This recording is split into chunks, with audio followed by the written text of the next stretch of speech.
Hey, this is Cameron, and welcome to the practice log. Alright, well, we got stuff to do today, so let's get on to it, shall we? Oh, here we are, back at it again. I didn't just wet my hair, it's just that greasy. In all seriousness, I haven't showered in like 2 days. I'm massively depressed. No, I'm just kidding, I'm not depressed. I just, I can't freaking shower all the time. I got a comment a while ago that somebody said that I looked like I smelled like black licorice. That's probably generous of you, honestly. Anyways, what do we got going on? We're gonna practice some guitar. Right now, it's a Sunday, quiet, normal Sunday, you know? It's like 1 p.m. I woke up at 3. I practiced between like 4 and 5. I just worked on rest stroke scales, of course. And I plan on doing that again for like another hour or so while also working on some rep. There's a new rep that I want to go into. Like, I kind of want to go into La Catedral. I started looking at the third movement of that just a little bit, but not much. I just feel like I'm kind of in limbo with the pieces that I'm working on, because I know I have grad school auditions and like I could just keep refining those, but I also feel like it would be better for my playing if I like put those pieces away and started new pieces. I really want to start working on the Bach C minor suite. The fugue and the double and the jig of those. Oh my god, the fugue is like the best. Like, I was listening to John Williams play that thing and it's like being told like a story. Like, it's insane. So it'd be cool to not retire my current fugue, but just like, learn another fugue and learn more than one fugue at a time. Why not? I'm gonna answer a comment question today because I haven't done that in a little while. Sorry guys, you guys have had so many comment questions too, and I'm just not answering them. It's kind of messed up. God, here's just some wisdom though by classical guitarist wannabe. Take a piece of music that you play very well, in fact you consider easy, and you think you could play it perfectly. Can you play it as well as Julian Bream? Probably most people can't, so even when you think you have it mastered a piece, it's still more to learn, and in a few years time you'll probably do it better. Dude, facts. That's why I have Lagrima as that piece right now, where I kind of work on it. Like, I don't super work on it, but when I do, I'm mainly just trying to play it like as perfectly as possible, which I understand that that's like not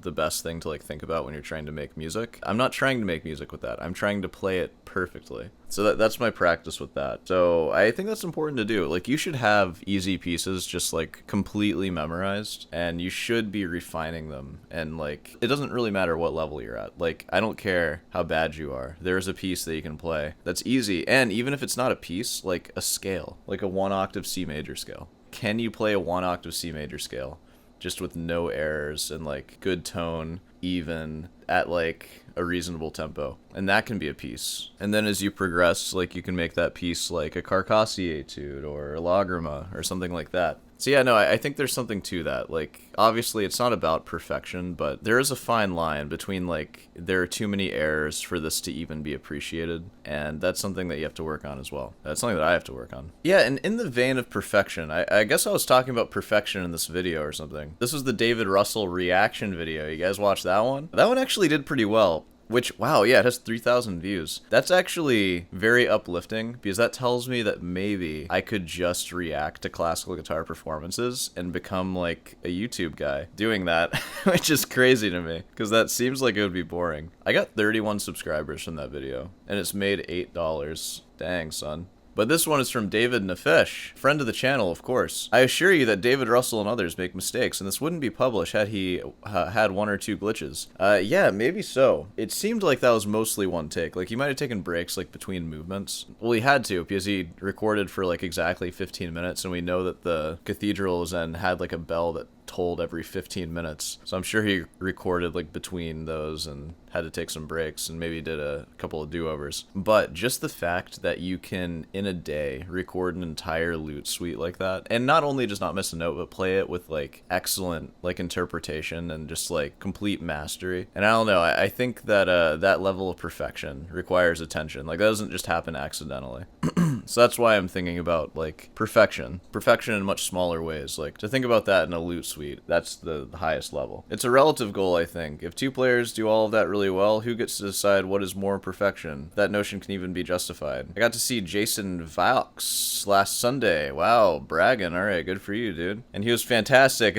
All the ensemble work. Tim McAllister saxophone. He was all awesome. Wait, what? Saxophone and classical guitar? Is that what this is? As well as solo. He did an entire Bach 4th lute suite, and it was gorgeous. And I noticed he made 2 mistakes on an ascending scale. He made a mistake on an ascending scale? What a loser. loser. Oh my god. Blast him in the comments, everybody. He hit a note in a minor scale and another questionable note. And it just didn't matter. Maybe me and 2 or 3 other people in the audience, and maybe 200 noticed that subtlety. At the end of the day, people evaluated his performance by the Gestalt, not by 1 or 2 mistakes. Gestalt? I don't know that word, sorry. Which, by the way, he glided right through seamlessly. Obviously, at that level, when we're comparing 2 different players, like, the perfection is just different. Perfection isn't actually, like, true perfection like we're talking about. There can't be perfection in something like music. It's more the illusion of perfection that I'm after, because that's what everything is. Like, when you're playing music, like, it's an illusion, because obviously anything can be improved. Like, there's no performance that doesn't have patches in it that can't be improved. Like, it doesn't matter how perfect it is. But the whole thing stitched together gives this illusion of perfection and mastery. Or, well, it's not an illusion of mastery, but the mastery lets the illusion of perfection be. So, that's just what I've been thinking about striving for. And I mean, you know, that guy missed notes in his ascending scale solo thing, which is fine. I'm sure it didn't take away from the illusion of perfection. Like, it just was sort of a thing that happened. But I don't know, I feel like that can also happen where if you're missing a lot of notes, like, the audience will sort of get that feeling of like, ugh, like, is this passage gonna be clean? It's like, nope, alright, it's not clean. It's a fine line.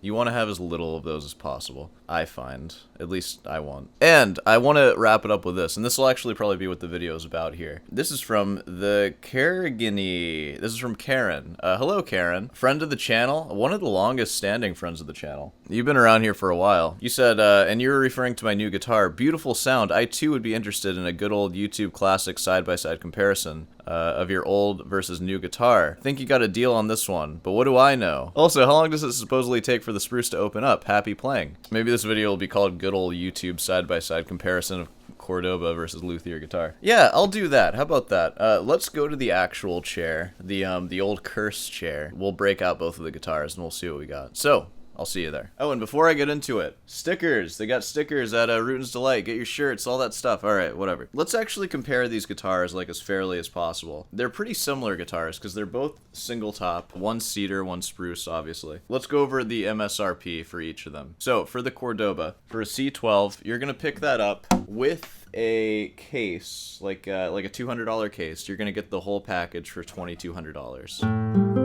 And what you get with that is you get a guitar that's like plays decently. It's like kind of like flamenco-y and classical, like hybrid, honestly. And it's quite loud.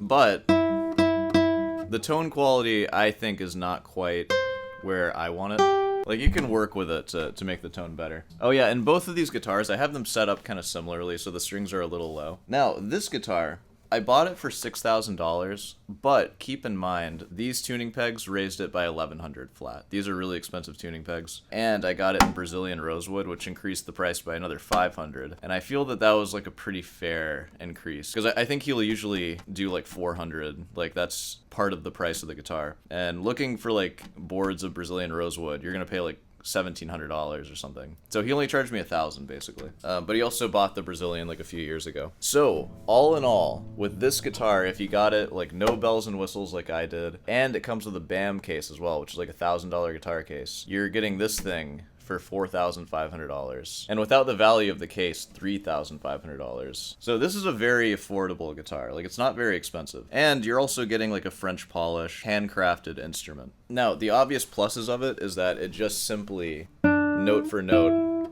is way more lush. And I have the strings pretty low too. So you can hear how like that high note is singing.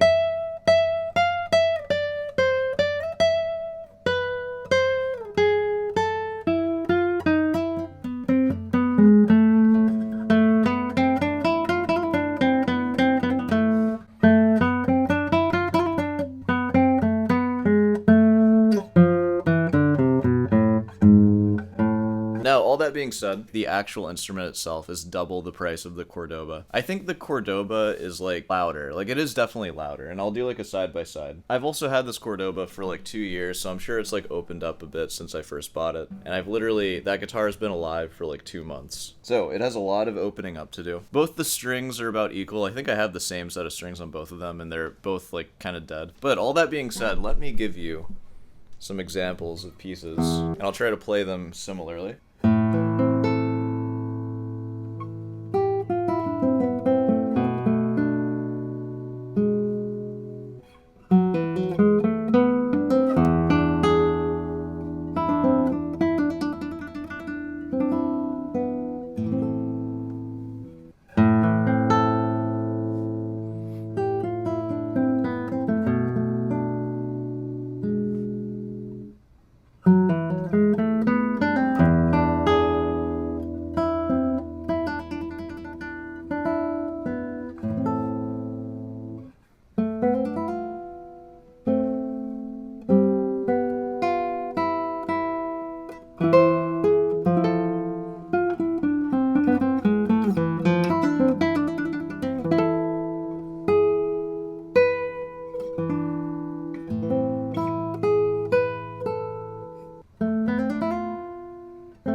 Yeah, so as you can see, like, first impressions, this guitar is definitely brighter. I feel like I would associate, like, cedars to be darker than spruce. But this one definitely has a brighter sound. Brighter and louder. That one's definitely darker and a little quieter. Again, like, sweeter. Like, I think this one's more brash.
But I think it's pretty obvious that it's, like, not as fine of a sound. And it's also way easier to play that guitar. Like, when I'm playing through stuff on this, I'm kind of just playing notes, but on that, like, I feel like the output is very accurate to my input. Like, this one, it, like, almost doesn't even really matter. I don't know. Yeah, so...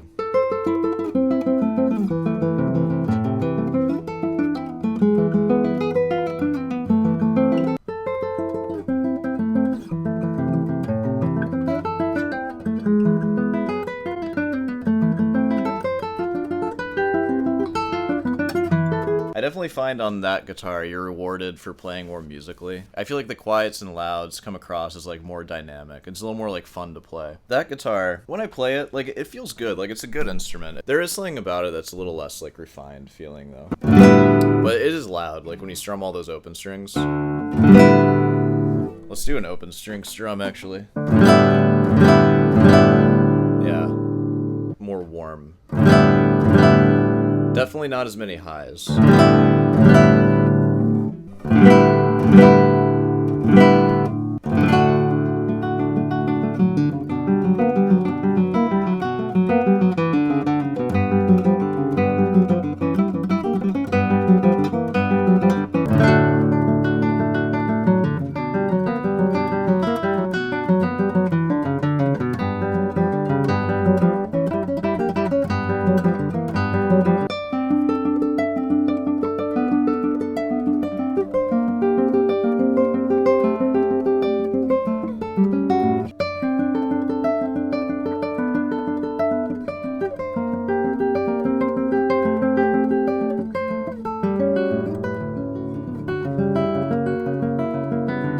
I think there are good things about both instruments. Cordoba, like, I've talked a lot of crap on the Cordoba, but it's really not a bad instrument. It's not like we're comparing this to, like, a $300 guitar or something. It's still, like, a good, like, solid top instrument. And you've seen, like, how much I practice this thing. I've owned it for, like, 2 years, or a little more, maybe. And I play it, like, every day for, like, hours. So you know it's, like, opened up quite a bit. Because even, like, cedars will open up, too. But I feel that this instrument sounds, like, richer than when I first bought it.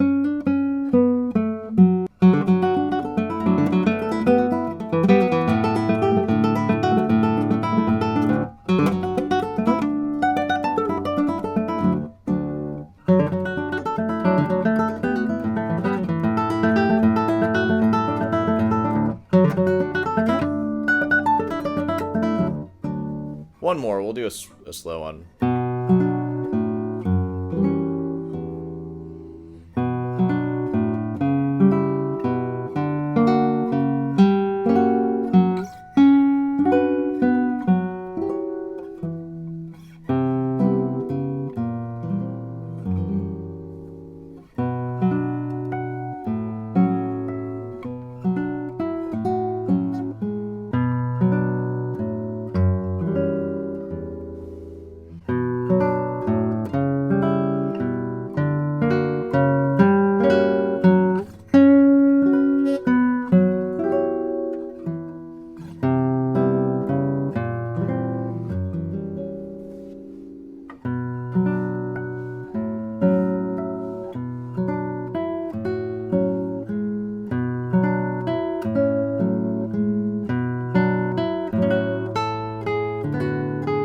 only thing the Cordoba really has beat on this guitar, because obviously like the tone and all that and like the evenness of the sound is way better on this guitar. It's just the volume, which like who knows if like in a year or so this guitar will open up and it'll get louder and how the tone will change and whatnot. So if you want like a super loud guitar and you don't really care about tone, get a Cordoba. If you want something more refined and if you want to actually like build some like sensitive touch with your fingers, maybe get a more refined instrument like this one. In terms of like future instruments, this new guitar has definitely opened my eyes up to just all the different kinds of classical guitars that can be. So I do want to try other kinds of guitars, like even with just the different makes and stuff, because this is very like a modern make with like the raised neck. Like I'm interested in trying like guitars with like just the flat like classic style. Yeah, and there are things that I like about the cedar. Like I like the brightness of like the bass strings versus this being like very warm versus like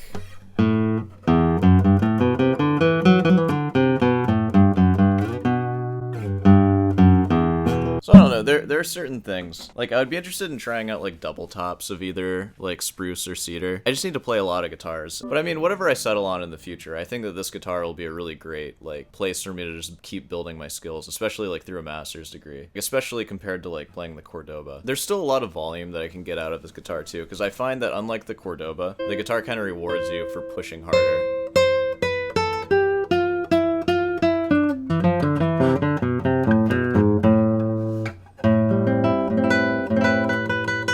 Yeah, so that was the side-by-side comparison. You know, I feel like I've been playing guitar for a while. I kind of want to take a break now and practice more later. So I think maybe that was the practice log. Yeah, I think that's the practice log. All right, let's go ahead and wrap this thing up. I'll see you in the outro. Hey, well, you know, if you made it this far, be sure to subscribe and leave a like and let me know. Let me know which guitar you prefer. What qualities do you like about either? See what you guys think. Yeah, of course, new merch in the store. Be sure to pick up that merch. You see that guitar case? Want some stickers on that guitar case? Go and get yourself some stickers from Rootin's Delight. Head on down over to Rootin's Delight. Get yourself some shirts too.